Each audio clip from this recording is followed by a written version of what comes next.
ja nad olid ilmselt alateadlikult teada, aga nii nagu ma märkisin, et kui ma oleksin pidanud nad ise kuidagi kas kirjalikult välja tooma, siis sellises järjestuses ei oleks ma seda päris teadnud, et nüüd läbi testi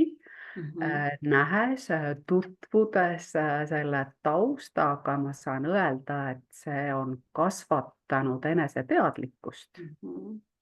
ja ka kolleegide kontekstis, et me oleme siin välja trükkinud oma need top tugevused ja pannud oma kontorisse igapäevaselt nad seinal, et ma kõnnin sealt kordi mööda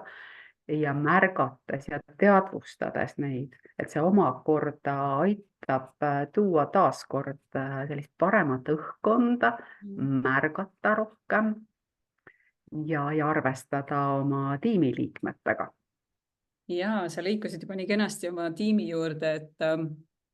et kui me kohtusime sinuga esimest korda eelmise aasta septembris sealsamas arenguprogrammis, millest me alustasime, et siis me tegime sinuga ka individuaalsessioone ja siis ühel hetkel sa ütlesid, et sa tahaksid seda testi tellida ka oma tiimiliikmetele. Ja ma mäletan, et me toona tegime siis ka ära sinu tiimiliikmetele kõigepealt individuaalselt testi lahti mõtestamised ja siis tegime ka sellise tiimipäeva siis tugevuste töötoa sinu tiimile. Et räägi natukene sellest, et mida see sinu tiimiliikmetele on andnud ja mida see sulle kui juhile on andnud võib-olla suhtluses oma tiimiliikmetega? Sa tõid väga ilusasti välja, et jah, tõepoolest ei olnud ju meil kogu tiimile võimalik osaleda sellel üle-eestilises koolitusprogrammis, mida Ettevõtluse Innovatsiooni Sihtasutuse poolt korraldati. Aga läbides seda ja juba saades aimu, kui kasulik see on meeskonnatöös, siis tõepoolest otsustasin esimese etapina tellida testi, et kogu meie tiim saaks selle kogemuse ja testi tulemused koos niisuguse coach'i poolse lahtiselgitusena.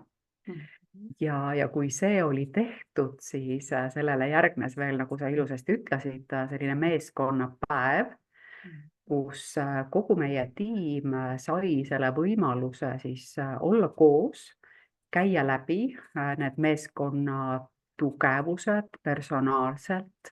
ja sellega kaasnevad pimealad ka, millest me teinekord ei ole teadlikud. Ja siinkohal ma julgen öelda, et ega see ei ole kõige lihtsam, ta nõuab inimeselt ikkagi jõudu, võib-olla natukene ka eneseületust,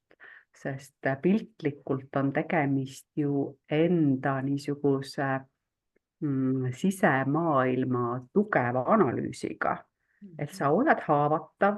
sul on kokkulepped, et see info, millest me räägime, see jääb sinna nende seinte vahele, me arvestame seda oma igapäevatöös. Ja mis mulle väga-väga meeldis, oli selle päeva käigus selline usalduse loomine, mis on minu arvates toimivate meeskondade üks alustalasid.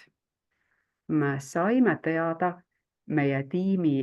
liikmete tugevused ja edaspidi on meil võimalik nüüd ka rollijaotust teha tugevuste põhiselt. Et on inimesi, kellele meeldib näiteks kirjutada loovaid tekste, siis on hea ju rakendada neid tugevusi ka tõesti reaalses elus.